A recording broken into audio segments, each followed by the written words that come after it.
Bonjour à tous et bienvenue au JT de Canal 22 et dans l'actualité aujourd'hui à Johannesburg a eu lieu l'ouverture du sommet des BRICS. Le ministre des Finances Laziz Faïd est arrivé hier pour représenter l'Algérie à ce sommet. Au total 69 pays en plus des 5 constituants des BRICS vont participer à ce sommet.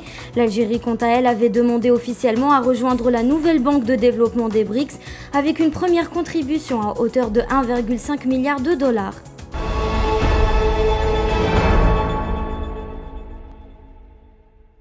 Et en ce 21 août 2023, 2 ans se sont écoulés après l'extradition de l'ex-gendarme Mohamed Abdellah.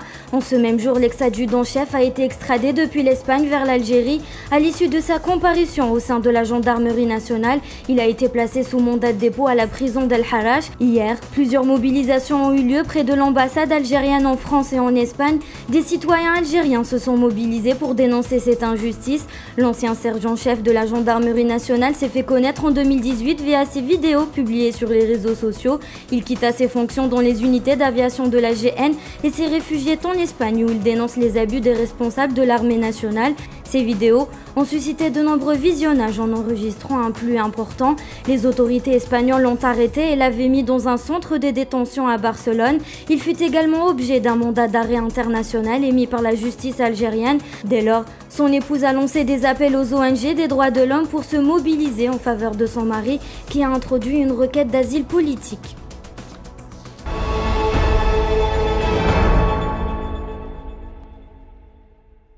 Et aux dernières nouvelles des détenus d'opinion, Dahamchi Sofiane a été interdit de sortir du territoire algérien. Pour rappel, le juge d'instruction près le tribunal de Constantine a décidé de le placer sous contrôle judiciaire après qu'il ait été convoqué et a été mis en examen pour avoir partagé des publications portant atteinte à l'unité du territoire national.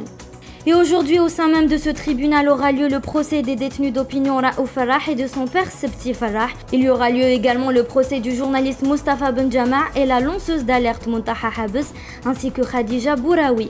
Plus loin à Oran, notre détenu Qassem Saïd, militant du Hirak, a été condamné à 1 an de prison ferme et une amende. Pour rappel, en 2021, le militant a été jugé pour complot contre l'État et a une atteinte à la personne du président de la République.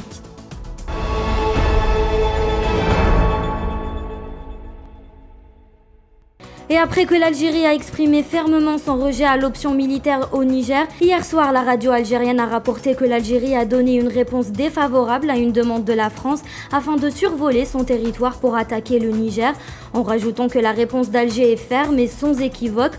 En octobre 2021, l'Algérie avait interdit le survol de son territoire par les avions militaires français suite aux propos controversés du président Emmanuel Macron sur le système politique algérien et l'existence de la nation algérienne avant la colonisation française en 1830.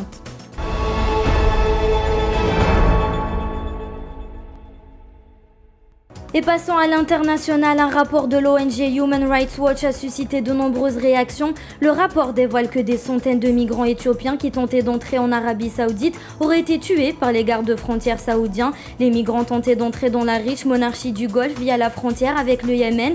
Des images satellites appuient les propos des migrants, ainsi que des vidéos et des photos récoltées publiées sur les réseaux sociaux. Face à cette accusation, les autorités saoudiennes contestent les faits rapportés par l'ONG. Selon elles, les allégations contenues dans le rapport sont infondées et ne reposent pas sur les sources fiables, a déclaré une source gouvernementale saoudienne.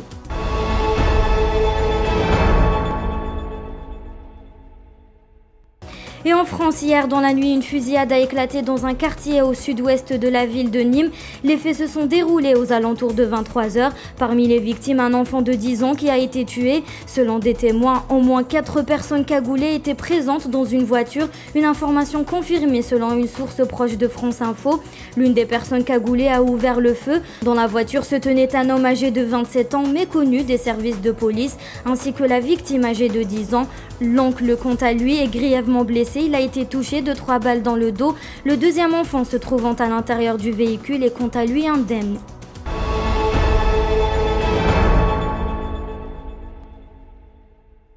Et on conclut avec la Zambie. Les autorités du pays ont saisi un avion mystérieux le 14 août.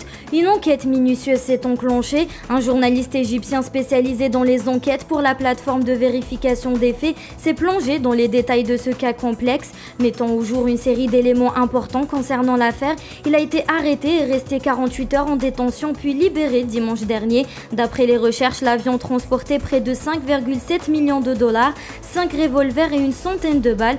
Les autorités zambiennes ont arrêté près de 13 personnes en relation avec cet avion, dont 7 Égyptiens, 4 Zambiens, ainsi que des ressortissants des Pays-Bas et d'Espagne. Et c'était l'essentiel de l'actualité du jour. Merci de nous avoir suivis et à bientôt au prochain JT.